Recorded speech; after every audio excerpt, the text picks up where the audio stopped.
बिस्मिल्लाहिर्रहमानिर्रहीम, अस्सलाम वालेकुम। तो कैसे हैं आप सब।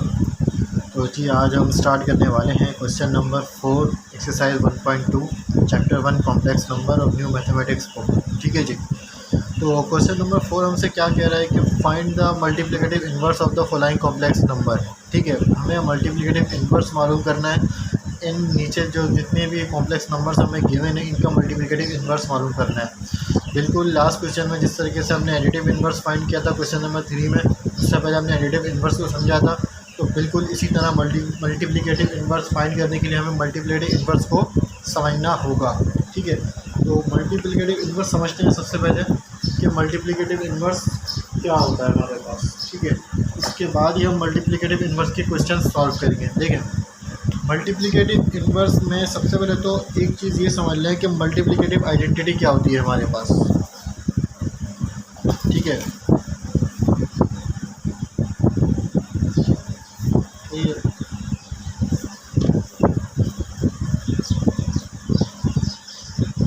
मल्टीप्लिकेटिव आइडेंटिटी, सबसे मल्टीप्लिकेटिव आइडेंटिटी हमारे पास क्या होती है, पहले हम इसको समझते हैं कि मल्टीप्लिकेटिव आइडेंटिटी एक ऐसी चीज़ होती है, उस नंबर को मल्टीप्लिकेटिव आइडेंटिटी कहते हैं। मतलब अगर उससे हम किसी भी नंबर से मल्टीप्लाई कराएं तो उस नंबर को कोई फ़र्क नहीं पड़ेगा। मिसाल के तौर पे यहाँ पर मैं 7 लिखता हूँ। 7 को अगर हम मल्टीप्लाई कराते हैं 1 से तो 7 को कोई फ़र्क नहीं पड़ता। 7 हमारे पास 1 से मल्टीप्लाई होने के बाद एज इट इज़ ही रहेगा। ठीक है, या फिर मैं काम करता हूँ, मैं -13 को मल्टीप्लाई कराता हूँ 1 से तो भी मुझे कोई फ़र्क नहीं पड़ेगा, मेरे पास -13 ही आएगा। ठीक है, तो इसे कहते हैं मल्टीप्लिकेटिव आइडेंटिटी, यानी कि मल्टीप्लिकेटिव आइडेंटिटी जो है हमारे पास वो 1 है। यानी कि 1 एक ऐसा नंबर है जिससे हम किसी भी नंबर को मल्टीप्लाई करा लें तो उस नंबर की सेहत पे कोई फ़र्क नहीं पड़ेगा, वो नंबर एज इट इज़ ही रहेगा। तो ये तो होगा हमारी मल्टीप्लिकेटिव आइडेंटिटी। ठीक है, अब बात कर लेते हैं मल्टीप्लिकेटिव इन्वर्स की, कि मल्टीप्लिकेटिव इन्वर्स क्या होता है हमारे पास। ठीक है, मल्टीप्लिकेटिव इन्वर्स क्या होता है हमारे पास। देखिए, मल्टीप्लिकेटिव इन्वर्स जो होता है हमारे पास वो ये होता है कि अगर हम कोई ऐसा नंबर उसे मल्टीप्लिकेटिव इन्वर्स कहेंगे जिससे किसी नंबर को मल्टीप्लाई कराएं तो वो नंबर 1 के अंदर कन्वर्ट हो जाए। ठीक है, मिसाल के तौर पर मेरे पास 7 है। ठीक है, तो 7 को मैं ऐसे किस नंबर से मल्टीप्लाई कराऊंगा कि मुझे जो 7 जो कन्वर्ट हो जाएगा वो 1 के अंदर कन्वर्ट हो जाएगा। तो अगर मैं 7 को 1/7 1/7 से मल्टीप्लाई कराता हूँ तो मेरे पास जो आंसर आएगा वो होगा 1, यानी कि 1/7 जो है वो मेरा मल्टीप्लिकेटिव इन्वर्स है। ठीक है, तो यहाँ पर 1/7 जो है वो मल्टीप्लिकेटिव इन्वर्स है। ठीक है, मिसाल के तौर पे मैं यहाँ पे 4/3 को मैं मल्टीप्लाई किससे कराऊँ कि मेरे पास 1 आ जाए। तो ज़ाहिर है मैं कराऊँगा ऐसे नंबर से जिससे 4/3 कैंसिल हो जाए कम्प्लीटली, तो ही मेरे पास 1 आएगा। तो मैं मल्टीप्लाई कराता हूँ 3/4 से। ठीक है, 4/3 को मल्टीप्लाई अगर करते हैं 3/4 तो 3 से कैंसिल हो जाएगा, 4 से कैंसिल हो जाएगा, तो भी हमारे पास 1 आ जाएगा। तो यानी कि यहाँ पर हमारे पास जो 3/4 है वो है हमारे पास मल्टीप्लिकेटिव इन्वर्स। ठीक है, अच्छा ये तो बात हो गई रियल नंबर की कि हमने रियल नंबर में मल्टीप्लिकेटिव आइडेंटिटी और मल्टीप्लिकेटिव इन्वर्स को समझा है। ठीक है, अब मल्टीप्लिकेटिव आइडेंटिटी और मल्टीप्लिकेटिव इन्वर्स को हम कॉम्प्लेक्स नंबर में समझेंगे।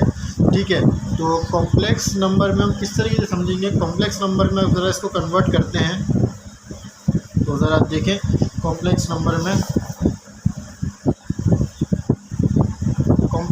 में देखते हैं।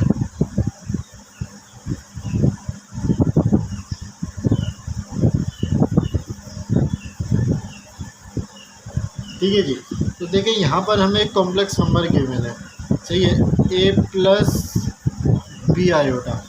ठीक है, अब हमने क्या करना है कि मिसाल के तौर पे मेरे पास यहाँ पर z है, z की value a plus b iota है, तो मैं z को किससे मल्टीप्लाई करूँगा, z मेरे पास 1 में कन्वर्ट हो जाए।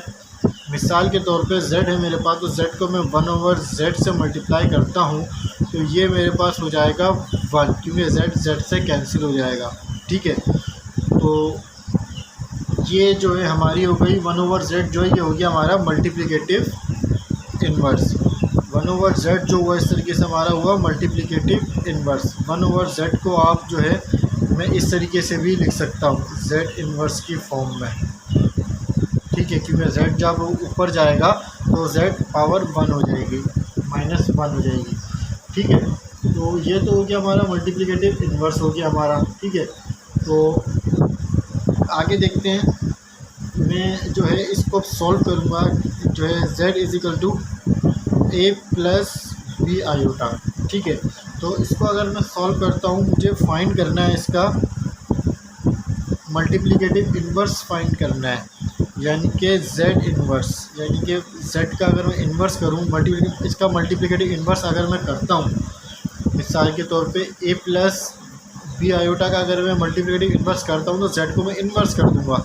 ठीक है, तो ये मुझे फाइंड करना है z इन्वर्स। ठीक है, तो इसको फाइंड करते हैं, चलें। 1/z यानी कि z इन्वर्स, यानी कि इसको आप z इन्वर्स भी लिख सकते हैं। ठीक है, तो ये मैंने फाइंड करना है, तो z को 1/z कर देना है, यानी कि a प्लस बी आयोटा को 1/a प्लस बी आयोटा कर देना है। ठीक है, अब जब मैंने इसको a प्लस बी आयोटा कर दिया तो उसके बाद में से क्या करूँगा मैं, मिसाल के तौर पे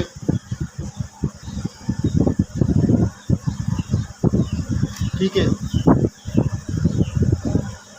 यहाँ पर मैंने इसे 1/a प्लस बी आयोटा तो कर दिया था। अब आगे इसको मज़ीद सिंप्लीफाई करना है, तो डिनोमिनेटर का कॉन्जुगेट लेके उससे मल्टीप्लाई डिवाइड कर दूंगा, यानी कि रैशनलाइजेशन यूज़ करूँगा।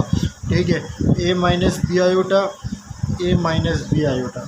ठीक है, तो ये हमने कॉन्जुगेट से मल्टीप्लाई डिवाइड करा दिया, रैशनलाइजेशन कर दिया, तो यहाँ पर सिंप्लीफिकेशन होके हमें क्या मिलेगा, हमें आंसर मिलेगा, न्यूमरेटर में हमारे पास आएगा a माइनस बी आयोटा, जबकि डिनोमिनेटर में हमारे पास एक टर्म नेगेटिव एक टर्म पॉजिटिव है, तो हमें a square minus b square का फॉर्मूला क्लोज कर देंगे। ठीक है जी, तो ये हमने फॉर्मूला क्लोज कर दिया। आगे इसको सॉल्व करते हैं।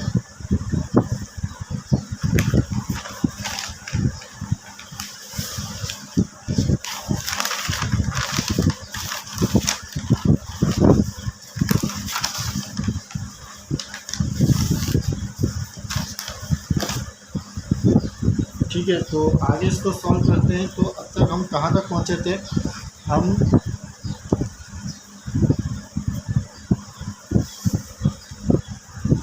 z इन्वर्स को सॉल्व कर रहे थे, z इन्वर्स के लिए हम सॉल्व कर रहे थे, तो हमें आंसर मिला था। अब तक हमने जो सॉल्व किया था वो किया था हमने जो है a माइनस बी आयोटा।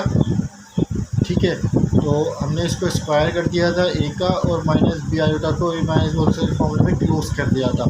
आगे इसको किस तरह सिंप्लीफाई करेंगे, a minus b iota divide by a square minus b square, लेकिन आयोटा स्क्वायर है तो प्लस बी स्क्वायर हो जाएगा। ठीक है, तो ये जो है हमारे पास सिंप्लीफाई होके आया है। ठीक है, तो ये z इन्वर्स हमारे पास, यानी कि नया मल्टीप्लिकेटिव इन्वर्स जो हमारे पास आया है वो आया है a minus b iota divide by a square plus b square.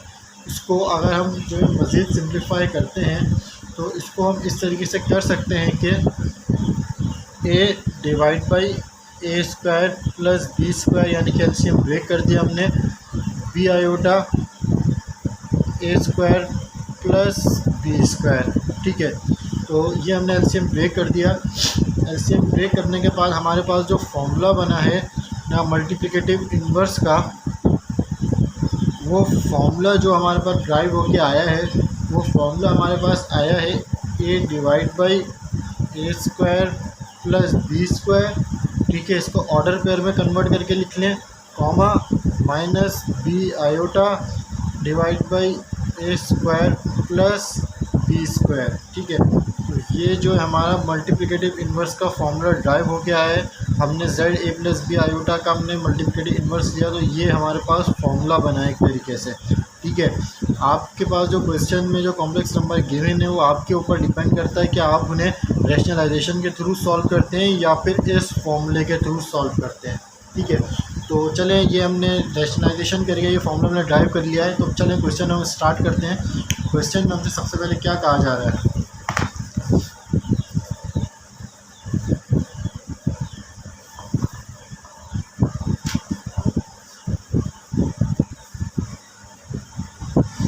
देखिए, मल्टीप्लिकेटिव इन्वर्स फाइंड करने के लिए हमें गिवन है क्वेश्चन के अंदर, और क्वेश्चन में हमें क्वेश्चंस गिवन है। सबसे पहले जो हमें क्वेश्चन गिवन है वो है क्वेश्चन नंबर पार्ट 1 3 + 5 आयोटा। तो इसको सॉल्व करते हैं सबसे पहले। ये तो पार्ट 1 हमारे पास है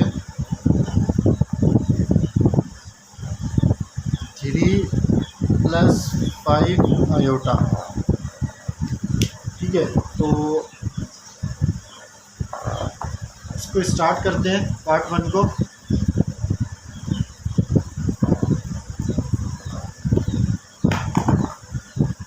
ठीक है, तो पार्ट 1 स्टार्ट करते हैं। हमें जो z की वैल्यू गिवन है वो है 3 + 5 आयोटा। ठीक है, तो और फाइंड हमें करना है z इन्वर्स। ठीक है, तो हमारे पास जो फॉर्मूला हमने ड्राइव करके जो फॉर्मूला हमें निकाला था वो क्या था। वो फॉर्मूला ये था, वो फॉर्मूला जो था a, b होल इन्वर्स, यानी कि z इन्वर्स का जो फॉर्मूला हमने फाइंड किया था वो ये था a/a² + b²। ठीक है, उसके बाद -b। ठीक है, a² + b²। ठीक है, ये फॉर्मूला हमने ड्राइव किया था।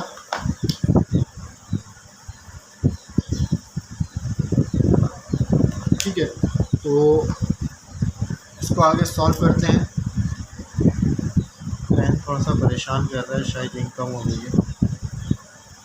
तो ठीक है, तो आगे करते हैं इसे। हमने सबसे पहले जो है इसको ऑर्डर पेयर में हम इसको कन्वर्ट कर लेते हैं। ठीक है, इस फॉर्मूले के लिए हमें अगर जो है यूज़ करना है तो हमें क्वेश्चन को ऑर्डर पेयर में कन्वर्ट करना है। ठीक है, ऑर्डर पेयर में अगर हम कन्वर्ट करने के बाद अगर कोई क्वेश्चन ऑर्डर पेयर में गिवन होगा तो हम इसको इस फॉर्मूले से कर सकते हैं, क्योंकि इस फॉर्मूले में से सॉल्व करने के लिए हमें ऑर्डर पेयर में क्वेश्चन को कन्वर्ट करना होता है। तो हम इस क्वेश्चन को ऑर्डर पेयर में इसलिए कन्वर्ट कर रहे हैं क्योंकि हम इस फॉर्मूले से सॉल्व कर रहे हैं। ठीक है, तो अब ये फॉर्मूला अप्लाई कर देते हैं। z इन्वर्स = जो कि z की वैल्यू है 3, 5। ठीक है, और ये एग्जीक्यूट होगा फॉर्मूले में a/a² + b²। a यानी कि 3/a² यानी कि 3 का स्क्वायर + b² यानी कि 5 का स्क्वायर। ठीक है, उसके बाद जो है माइनस यानी कि फॉर्मूले का, उसके बाद b यानी कि 5/a² यानी कि 3² b² यानी कि 5 का स्क्वायर। ठीक है जी, तो हम फॉर्मूले से इसको सॉल्व कर रहे हैं। तो न्यूमरेटर में 3 एज इट इज़, डिनोमिनेटर में 3 का स्क्वायर 9 + 5 का स्क्वायर 25, और न्यूमरेटर में 5 - 5 एज इट इज़, डिनोमिनेटर में 9 + 5 का स्क्वायर 25। ठीक है, तो z इन्वर्स जो हमारे पास आ रहा है वो ये है कि 9 + 25 हो गया हमारे पास 34, और -5 और 9 + 25 = 34।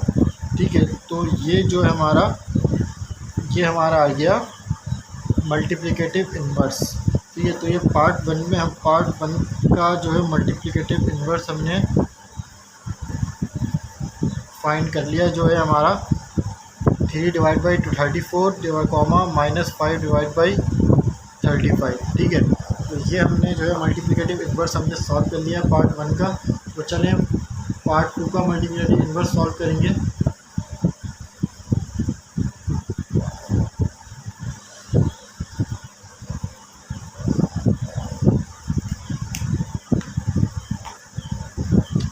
अच्छा, इस इसको जो है इस क्वेश्चन को ये तो हमने फॉर्मूले से किया है, चलें इसको रैशनलाइजेशन के थ्रू भी करते हैं, उसके बाद क्वेश्चन नंबर 2 स्टार्ट करेंगे। ठीक है, तो इसको जो है हम रैशनलाइजेशन के थ्रू करते हैं इसी क्वेश्चन को, उसके बाद हम क्वेश्चन स्टार्ट करेंगे।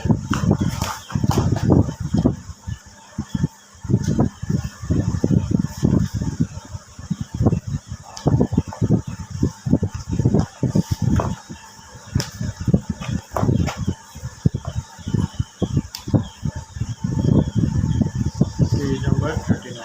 ठीक है, तो इसको रैशनलाइजेशन के थ्रू करते हैं।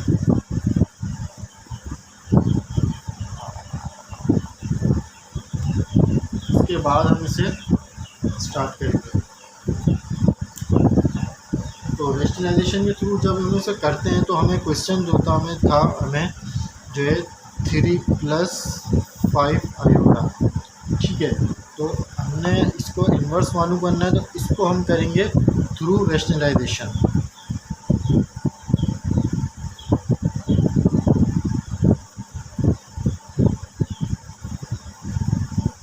ठीक है, तो हम इसको रैशनलाइजेशन के थ्रू कर रहे हैं, फॉर्मूले के थ्रू हम कर चुके हैं। तो Z inverse is equals to, ठीक है, या 1/Z is equals to Z की वैल्यू जो है 3 + 5 आयोटा थी, 1/Z में करके लिखेंगे 3 + 5 आयोटा। ठीक है, अब यहाँ से हम इसको क्या करेंगे, रैशनलाइजेशन अप्लाई करेंगे, यानी कि डिनोमिनेटर का कॉन्जुगेट लेंगे, उसको मल्टीप्लाई डिवाइड कर देंगे। ठीक है, मल्टीप्लाई भी कर देंगे, डिवाइड भी कर देंगे। ठीक है, तो यहाँ से हम Z इन्वर्स निकालते हैं। ठीक है, न्यूमरेटर डिनोमिनेटर में तो देखें एक पॉजिटिव टर्म है एक नेगेटिव टर्म है, तो a² - b² में फॉर्मूला क्लोज हो जाएगा। ठीक है, और न्यूमरेटर जो है वो 3 - 5 आयोटा 1 से मल्टीप्लाई होकर एज इट इज़ आ जाएगा। इसको मज़ीद सॉल्व करते हैं, तो 3 - 5 आयोटा डिवाइड बाई 9, 3 का स्क्वायर किया 9 - 5 का स्क्वायर 25, लेकिन प्लस 25 होगा क्योंकि आयोटा स्क्वायर है, आयोटा स्क्वायर -1 होता है, -1 - 5 से मल्टीप्लाई होगा तो 25 हो जाएगा। ठीक है, तो मज़ीद सिंप्लीफाई करते हैं, 3 - 5 आयोटा डिवाइड बाई 9 + 25 होगा हमारा 34। ठीक है, तो Z इन्वर्स जो वो हमारा आया 3 - 5 आयोटा डिवाइड बाई 34। ठीक है, उसको LCM ब्रेक करके भी आप लिख सकते हैं। ठीक है, इस तरीके से कि 3 डिवाइड बाई 34, ये -5 आयोटा डिवाइड बाई 34। ठीक है, तो ये हमारा हो गया, ये हमने इसको सॉल्व किया रैशनलाइजेशन के थ्रू। ये आपके ऊपर डिपेंड करता है कि आप फॉर्मूले के थ्रू सॉल्व करते हैं या रैशनलाइजेशन के थ्रू सॉल्व करते हैं। ठीक है, इसको ऑर्डर पेयर के फॉर्म में भी कन्वर्ट करके लिख सकते हैं इस तरीके से, 3 divide by 34, -5 divide by 34। Order pair में आपको याद है कि आयोटा हम मेंशन नहीं करते, सिर्फ आयोटा के टर्म को मेंशन करते हैं। ठीक है, तो ये हमारा हो गया क्वेश्चन नंबर 1, जिसको हमने सबसे पहले जो हमने फॉर्मूले के थ्रू करा, उसके बाद हमने इसको रैशनलाइजेशन के थ्रू करा। ठीक है, तो क्वेश्चन नंबर 2 स्टार्ट करते हैं। क्वेश्चन नंबर 2 में क्या है हमारे पास, क्वेश्चन नंबर 2 है हमारे पास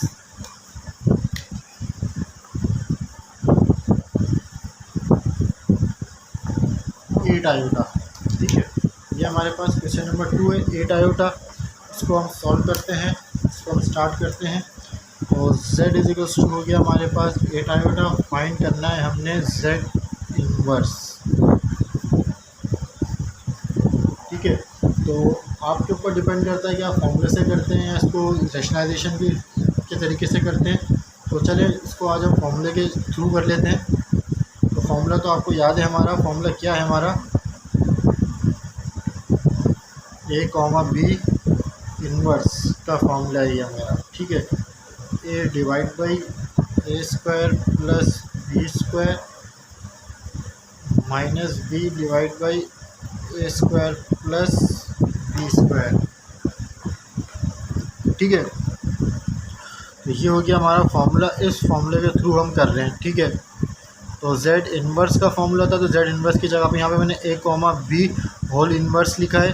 क्योंकि अब यहाँ पे हम फॉर्मूले के अंदर z की वैल्यूज़ नहीं है, ए और b है, तो इसलिए हमने a कॉमा b लिखा है, जो इससे कंफ्यूज नहीं होइएगा। ठीक है, तो स्टार्ट करते हैं। z inverse is equals to, जो कि इक्वल है z इन्वर्स, हमारे पास रियल को नंबर हमने 0 कर लिया, इमेजनरी को हमने 8 आयोटा कर लिया, 8 कर लिया। ठीक है ना, ऑर्डर पेयर की फॉर्म में हमने इसको कन्वर्ट कर लिया है इन्वर्स को, ए और बी, यानी ए हमारे पास रियल होता है जो कि रियल नहीं है क्वेश्चन में, तो हमने इसको 0 सपोज कर लिया। बी हमारे पास 8 आयोटा था, इमेजनरी को ऑर्डर पेयर में कन्वर्ट करने के लिए हमने इसको 8 लिख लिया, तो ये हो गया 0,8। ऑर्डर पेयर में इसलिए कन्वर्ट किया क्योंकि फॉर्मूले से सॉल्व करने के लिए हमें ऑर्डर पेयर में कन्वर्ट करना होता है। ठीक है, ए हमारे पास 0 है, जबकि डिनोमिनेटर में हमारे पास ए जो है वो भी 0 ही होगा, जबकि बी जो होगा वो होगा हमारा 8 का स्क्वायर। ठीक है, तो सेकंड टर्म जो हमारी माइनस बी है, माइनस बी यानी कि 8 हो गया। डिनोमिनेटर में हमारे पास 0 है, ए की वैल्यू, और बी की वैल्यू जो होगी हमारे पास वो भी 8 होगी, 8 का स्क्वायर होगा। ठीक है, तो अब न्यूमरेटर में 0 है, डिनोमिनेटर में भी 0 आ रहा है हमारे पास। न्यूमरेटर में अगर 0 है तो आप जानते हैं कि पूरी टर्म ऑटोमेटिक 0 हो जाती है, तो इसको सिंप्लीफाई करने की ज़रूरत नहीं है, आपने इसको 0 कंसीडर कर लिया। इसके बाद -8 डिवाइड बाई 0, 8 का स्क्वायर 0 हो जाएगा, प्लस 8 का स्क्वायर 64 हो जाएगा। ठीक है, तो 0,8 डिवाइड बाई 64। ठीक है, ये आ गया हमारे पास 0,8 डिवाइड बाई 64। 8 को कैंसिल करेंगे, 8 8 का 64 होता है, तो हमारे पास जो वैल्यू आएगी वो होगी 0,1/8। तो ये वैल्यू हमारी चल रही है z इन्वर्स की। ठीक है, 0,1/8, तो ये जो है हमारा सॉल्व हो चुका है, और ये हमारा मल्टीप्लिकेटिव इन्वर्स है। ठीक है, पार्ट नंबर 2 का। ठीक है, तो इसके बाद जो सॉल्व करेंगे हम पार्ट नंबर 3 सॉल्व करेंगे। चलें पार्ट नंबर 3 सॉल्व करते हैं।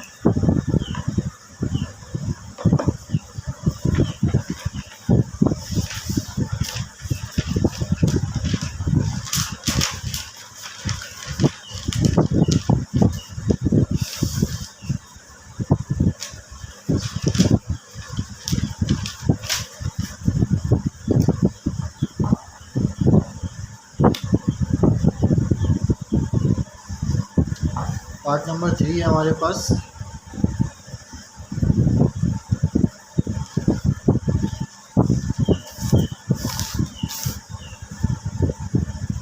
(0,4). ठीक है, तो इसको पार्ट नंबर 3 को स्टार्ट करते हैं।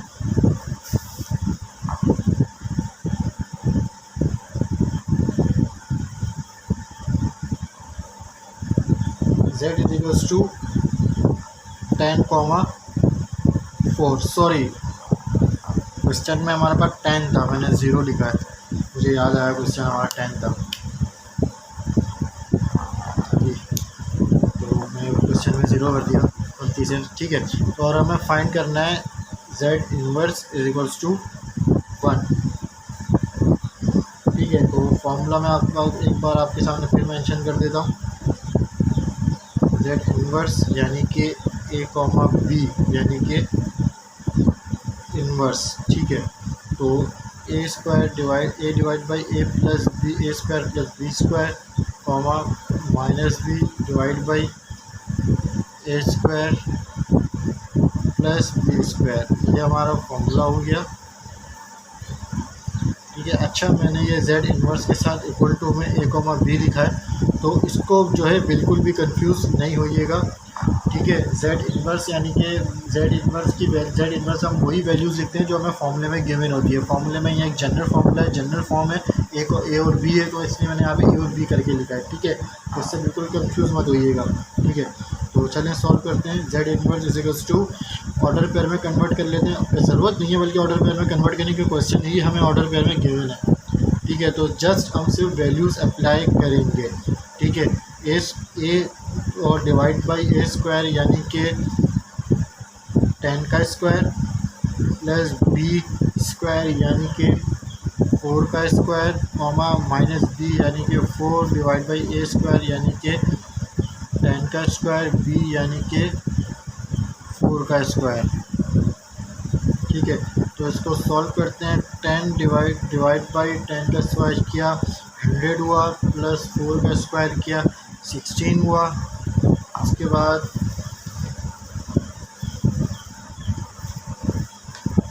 ठीक है, -4 10 का स्क्वायर 100 प्लस 4 का स्क्वायर 16 हो गया हमारे पास। ठीक है, तो 10 डिवाइड बाई 100 को ऐड किया 16, 116 हो गया, और -4 नीचे भी 116 हो गया। ठीक है, उसके बाद ठीक है, अब हम कैंसिल कर सकते हैं या नहीं कर सकते हैं। सबसे पहले तो हम ये देखेंगे, हम जो है इसको कैंसिल आउट कर सकते हैं। कैंसिल आउट होने के बाद हमारे पास जो आएगा वो वैल्यू आएगी हमारे पास 5 डिवाइड बाई 58, 1 -1 डिवाइड बाई 29। ठीक है, हमने यहाँ को जो 2 के टेबल से कैंसिल किया है, 2 5 ज़ा 10 हो गया, 2 5 ज़ा 10 हो गया, 2 8 ज़ा 16 हो गया। ठीक है, तो ये कैंसिल आउट हो गया। यहाँ पे हमने 4 के टेबल से कैंसिल कर दिया।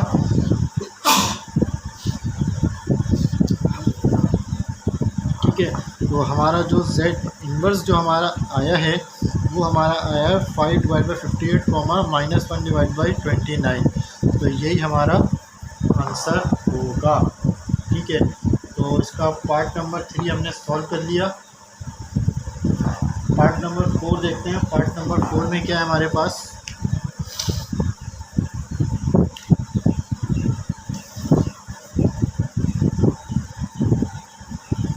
पार्ट नंबर 4 है हमारे पास 12, -7। ठीक है,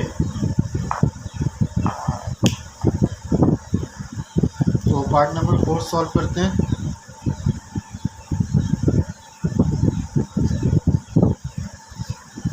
z इज इक्वल्स टू 12, -7। ठीक है, ये हमें z गिवन है, हमें फाइंड करना है z इन्वर्स। ठीक है, उसी फॉर्मूले से सॉल्व करेंगे जो ऊपर मेंशन किया है मैंने। ठीक है, तो क्योंकि इसको हम फॉर्मूले से इसलिए कर रहे हैं क्वेश्चन को, क्योंकि जो हमें ऑर्डर पेयर में गिवन है वो हम इस फॉर्मूले से सॉल्व करेंगे। क्योंकि आपकी बुक में जो आंसर है, जो क्वेश्चन ऑर्डर पेयर में गिवन है उनका आंसर इसी फॉर्म में गिवन है, ऑर्डर पेयर की फॉर्म में गिवन है। तो इसलिए हमको फॉर्मूले से सॉल्व कर रहे हैं।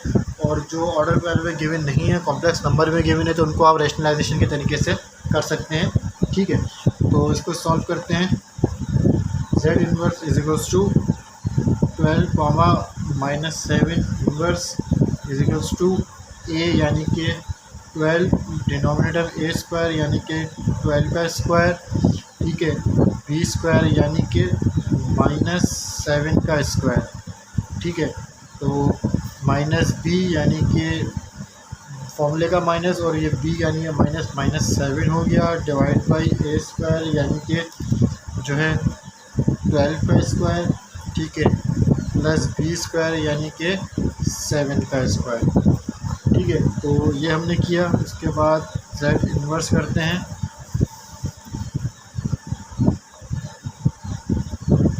ट्वेल्व का स्क्वायर जो होगा वो होगा 144, प्लस 7 का स्क्वायर जो होगा, स्क्वायर के पॉजिटिव हो जाएगा तो 49 हो जाएगा। ठीक है, तो यहाँ माइनस माइनस +7 हो जाएगा। उसके बाद 12 का स्क्वायर 144, प्लस माइनस 7 49 हो जाएगा। ठीक है, तो आगे इसको मज़ीद सिम्प्लीफाई करते हैं इसको नेक्स्ट पेज पे। यहाँ प्लस हो जाएगा क्योंकि पॉजिटिव है। ठीक है, तो उसको सिम्प्लीफाई करते हैं।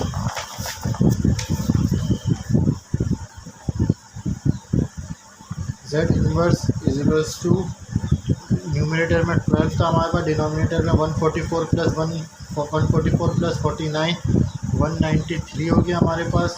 सेकंड टर्म ऊपर न्यूमरेटर में 7 था, डिनोमिनेटर में 144 प्लस 49 193 हो गया हमारे पास। ठीक है, तो ये हमारा आ चुका है z इन्वर्स यानी कि मल्टीप्लिकेटिव इन्वर्स, यानी कि 12 डिवाइड बाई 193, 7 डिवाइड बाई 193। ये हमारा आ चुका है जेड इन्वर्स, जिसको हम कहते हैं मल्टीप्लिकेटिव इन्वर्स।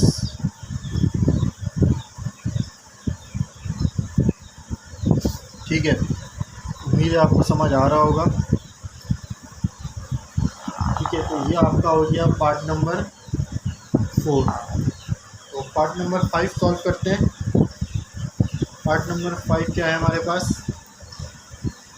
ये हमने पार्ट 4 सॉल्व किए जी, ये हमने 4 सॉल्व किया। ठीक है, पार्ट 5 होगा इससे पहले, सॉरी। तो पार्ट 5 है हमारे पास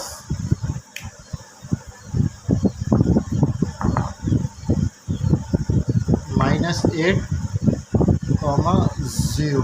ठीक है, तो ये हमारा पार्ट 5 है।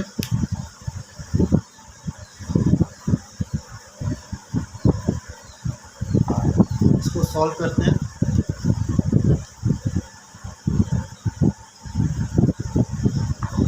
ठीक है जी, तो z जो हमें गिवन था -8,0 गिवन था क्वेश्चन, और हमें फाइंड करना है z इन्वर्स यानी कि मल्टीप्लिकेटिव इन्वर्स। तो इसको भी हम फॉर्मूले के थ्रू करेंगे। फॉर्मूला आपके सामने मेंशन है अव्वल तो, लेकिन एक बार फिर मेंशन कर रहा हूँ। z inverse is equals to a comma b inverse is equals to a divide by a square plus b square comma minus b divide by a square plus b square. ठीक है, तो बार बार formula लिखने का मकसद यही होता है कि आपको ये याद हो जाए, इसलिए एक बार फिर मेंशन कर दिया है फॉर्मूला। क्वेश्चन पर आते हैं, क्वेश्चन सॉल्व करते हैं। z inverse is equals to -8,0 -1 is equals to a यानी कि -8 डिवाइड बाई a स्क्वायर यानी कि -8 का स्क्वायर प्लस b स्क्वायर यानी कि 0 का स्क्वायर। ठीक है, -8 के साथ हमारे पास 0 था, तो b जो हमारे 0 हो जाएगा, डिवाइड बाई a स्क्वायर यानी कि -8 का स्क्वायर प्लस b स्क्वायर यानी कि 0 का स्क्वायर। ठीक है, तो इस तरीके से मज़े सिंप्लीफाई करते हैं नीचे नेक्स्ट स्टेप में। 8 8 का 64 हो गया हमारे पास, 8 का स्क्वायर किया हमारा 64 हो गया, प्लस 0, उसको 0 का स्क्वायर होकर 0 हो जाएगा, उसको लिखने की ज़रूरत नहीं है, लेकिन लिख लें चलें। इसके बाद -0 है, -0 प्लस 0 लिखें, एक ही बात है, कोई फ़र्क नहीं पड़ता। 8 का स्क्वायर करेंगे तो 64 हो जाएगा, माइनस साइन पॉजिटिव हो जाएगी, और 0 का स्क्वायर करेंगे तो 0 ही रहेगा, कोई फ़र्क नहीं पड़ेगा। उसके बाद आगे z का इन्वर्स करते हैं, तो मज़ीद से सॉल्व करते हैं। -8 डिवाइड बाई 64 0 डिवाइड बाई 64। ठीक है, अच्छा एक बात ज़रा ध्यान में रखिएगा कि 8 को कैंसिल कर दिया, 8 के जगह 64 हो गया, और 0 को न्यूमरेटर में अगर किसी भी नंबर के ऊपर न्यूमरेटर में 0 होता है तो वो टर्म 0 ही होती है। तो हमारे पास z इन्वर्स जो यानी कि मल्टीप्लिकेटिव इन्वर्स आएगा, वो हमारे पास आएगा -1/8, 0। ठीक है जी, तो ये हमारा आंसर हो गया पार्ट नंबर 5 का। ठीक है, इसके बाद हम सॉल्व करेंगे पार्ट नंबर 6।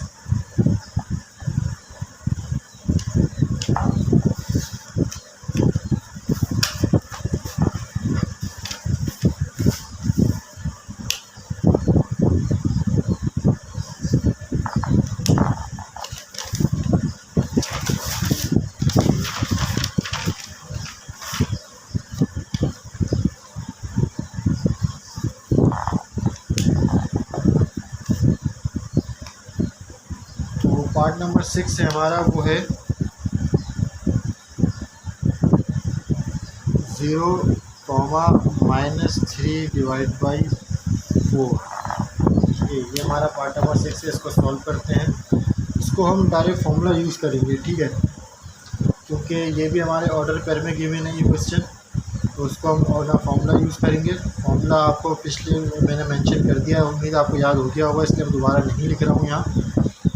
ठीक है, तो सॉल्व करते हैं। Z inverse is equals to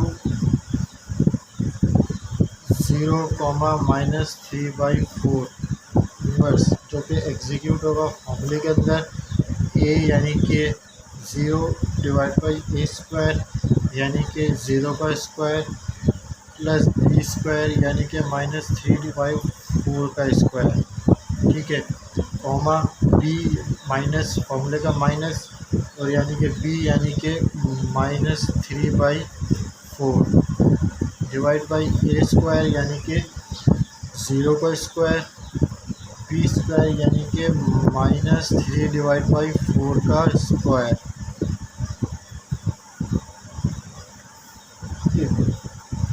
Z inverse is equals to numerator में 0 है, 0 का स्क्वायर होगा 0, कोई फ़र्क नहीं पड़ता, 0 ही रहेगा, उसको लिखने की ज़रूरत नहीं है। 3 का स्क्वायर किया 9 हो जाएगा हमारे पास, ठीक है। 4 का स्क्वायर किया 16 हो जाएगा हमारे पास, ठीक है, कॉमा माइनस माइनस प्लस हो जाएगा, 3/4 हो जाएगा, as it is sign change हो जाएगी बस। 0 का स्क्वायर 0, लिखे ना लिखे कोई फ़र्क नहीं पड़ता, इसलिए हम उसको इग्नोर करते हैं। 3 का स्क्वायर माइनस से तो प्लस हो जाएगा, 3 का स्क्वायर 9, 4 का स्क्वायर 16, ठीक है। तो अब एक बात याद रखिएगा, जिस टर्म के न्यूमरेटर में 0 होता है तो वो टर्म को हम नेगलेक्ट कर देते हैं, वो टर्म हमारी 0 हो जाती है, ठीक है। तो उस पूरी टर्म को हम 0 कंसीडर कर लेंगे, ठीक है। जबकि सेकंड टर्म जो है 3/4 डिवाइड बाई 9/16 थी हमारे पास, ठीक है। तो 3/4 और 9/16 को अगर हम करें तो ये हमने क्या कर सकते हैं, हम ज़रा ध्यान दीजिएगा ज़रा यहाँ पे कंफ्यूज मत होइएगा, ठीक है। इसको हम इस तरीके से सॉल्व करेंगे, 0,3/4, ठीक है। अब डिनोमिनेटर में 9/16 है, ठीक है। तो जब हम इसको मल्टीप्लिकेशन में लेकर जाएंगे 3/4 के साथ, ठीक है, तो ये हमारी जो डिनोमिनेटर में जो नंबर्स हैं 9/16 ये चेंज हो जाएंगे। मिसाल के तौर पे 3/4 के साथ जब हम इसको 9/16 को ऊपर लेके जाएंगे मल्टीप्लाई कराने, तो 16 हमारे पास ऊपर आ जाएगा और 9 हमारे पास नीचे चला जाएगा, ठीक है। तो ये 16 जो ऊपर आ जाएगा, 9 नीचे आ जाएगा, ठीक है। तो ये हम मल्टीप्लाई कराएंगे इस तरीके से। ये आपको पता है, ये बेसिक चीज़ें हैं, ये आपको पता होनी चाहिए और याद रखिएगा अगर नहीं भी याद है तो, ठीक है। क्यों ऐसे क्वेश्चन गलत हो जाता है हमारे एग्ज़ाम में, अक्सर बच्चे इस चीज़ में कंफ्यूज हो जाते हैं हमारे पास, ठीक है। तो 6 को, ठीक है, हम मल्टीप्लाई करें 3 से मल्टीप्लाई करेंगे और 9 को मल्टीप्लाई करेंगे 4 से, ठीक है। या फिर एक काम करें कि 4 को कैंसिल कर दें 16 से, 4 4 16 हो जाएगा और 3 हमारे पास कैंसिल हो जाएगा, 3 3 9 हो जाएगा, ठीक है। तो हमारे पास जो न्यूमरेटर में होगा वो आएगा 4 और जबकि डिनोमिनेटर में जो आएगा हमारे पास वो होगा 3, ठीक है। तो यानी 0,4/3 ये हमारे जो है सो हमारा ऑर्डर पेयर आ गया और यही हमारा आंसर है पार्ट नंबर 6 का, ठीक है। तो उम्मीद है आपको क्वेश्चन समझ आ गया होगा। हमने क्वेश्चन के 6 पार्ट सॉल्व कर लिए हैं और यहाँ पे हमने ज़्यादातर जो है फॉर्मूला यूज़ किया है कि क्वेश्चन हमें ऑर्डर पेयर की फॉर्म में गिवन था, आप सही है। लेकिन जो क्वेश्चन मिसाल के तौर पे एक बात याद रखिएगा, ज़रा मैं आपको एक चीज़ और बता दूँ,